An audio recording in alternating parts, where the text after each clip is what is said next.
بسم اللہ الرحمن الرحیم۔ صرف 5 منٹ کا مدرسہ قرآن و حدیث کی روشنی میں 27 شعبان المعظم۔ نمبر 1، اسلامی تاریخ۔ حضرت حلیمہ سعدیہ رضی اللہ عنہ۔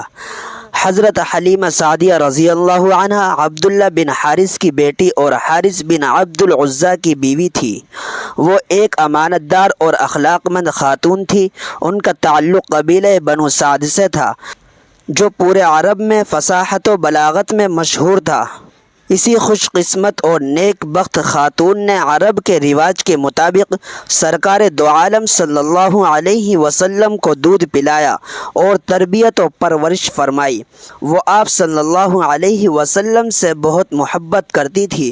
جب حضور صلی اللہ علیہ وسلم حلیمہ رضی اللہ عنہا کے یہاں تشریف لائے تو ان کی تنگی فراخی میں بدل گئی اور وہ روزانہ عجیب و غریب خیر و برکت کا مشاہدہ کرنے لگی، جس کی وجہ سے ان کی محبت میں روز بروز اضافہ ہوتا چلا گیا۔ تقریباً 4 سال تک انہوں نے نبی صلی اللہ علیہ وسلم کی پرورش کی۔ پھر انہوں نے آپ صلی اللہ علیہ وسلم کو والدہ محترمہ کے حوالے کر دیا۔ ایک زمانہ گزرنے کے بعد جب حضور صلی اللہ علیہ وسلم کی نبوت کی خبر ملی تو حضرت حلیمہ رضی اللہ عنہا، ان کے شوہر حارث رضی اللہ عنہ اور بیٹی شیمہ نے اسلام قبول کر لیا۔ خود رسول اللہ صلی اللہ علیہ وسلم بھی ان کا بہت احترام کرتے تھے، امی کہہ کر پکارتے، ان کی آمد پر اپنی چادر مبارک بچھا دیتے، ان کی خدمت اور ہر ضرورت پورا فرماتے۔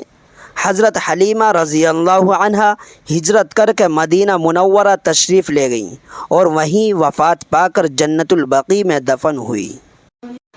نمبر 2، اللہ کی قدرت۔ جڑی بوٹیاں۔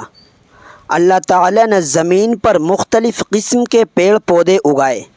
ان پیڑ پودوں کو انسان اپنی کسی نہ کسی ضرورت کے لیے استعمال کرتا ہے، جس میں کچھ پیڑ پودوں کو اپنے علاج کے لیے استعمال کرتا ہے، اور ہر ایک میں اللہ تعالیٰ نے الگ الگ خاصیت رکھی ہے۔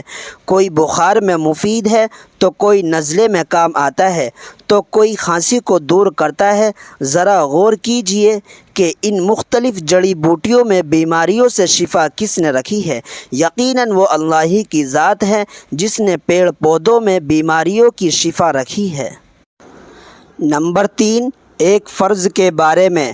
بے نمازی کا اسلام میں کوئی حصہ نہیں۔ رسول اللہ صلی اللہ علیہ وسلم نے فرمایا، جو شخص نماز نہیں پڑھتا ہے اس کا اسلام میں کچھ بھی حصہ نہیں ہے، اور بغیر وضو کے نماز نہیں ہوتی۔ نمبر 4، ایک سنت کے بارے میں۔ مسلمان بھائی سے گلے ملنا۔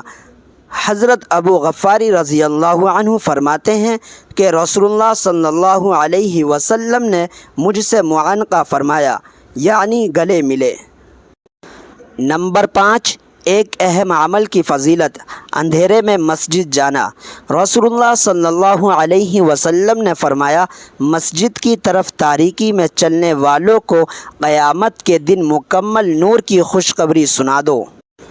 نمبر 6، ایک گناہ کے بارے میں۔ رمضان کا روزہ چھوڑنا۔ رسول اللہ صلی اللہ علیہ وسلم نے فرمایا، جو شخص قصداً کسی شرعی عذر کے بغیر رمضان کے ایک روزے کو بھی توڑ دے تو عمر بھر روزہ رکھنا بھی اس ایک روزے کا بدلہ نہیں ہو سکتا۔ نمبر 7، دنیا کے بارے میں۔ آخرت کے ارادے پر دنیا۔ رسول اللہ صلی اللہ علیہ وسلم نے فرمایا، اللہ تعالیٰ دنیا آخرت کے ارادے پر دیتا ہے اور دنیا کے ارادے پر آخرت دینے سے انکار کرتا ہے۔ نمبر 8، آخرت کے بارے میں۔ جہنم کی زنجیریں۔ قرآن میں اللہ تعالیٰ فرماتا ہے، قیامت کے دن فرشتوں کو حکم ہوگا، اس جہنمی کو پکڑ کر طوق پہنا دو، دوزخ میں داخل کر کے ایسی زنجیر میں جکڑ دو جس کی لمبائی 70 گز ہے۔ نمبر 9، طب نبوی سے علاج۔ صحت اور بیماری کا راز۔ رسول اللہ صلی اللہ علیہ وسلم نے فرمایا، معدہ بدن کا حوض ہے اور جسم کی ساری رگیں اسی معدے سے سیراب ہوتی ہیں، لہٰذا جب معدہ صحیح ہوتا ہے تو رگیں پورے جسم میں صحت کو منتقل کرتی ہیں، اور جب معدہ خراب ہوتا ہے تو رگیں بیماری کو منتقل کرتی ہیں۔ نمبر 10، قرآن کی نصیحت۔ قرآن میں اللہ تعالیٰ فرماتا ہے، تم ایسے عذاب سے بچو جو صرف گناہ کرنے والوں ہی پر نہیں آئے گا، بے گناہ دیکھ کر خاموش رہنے والوں کو بھی اپنی پکڑ میں لے گا۔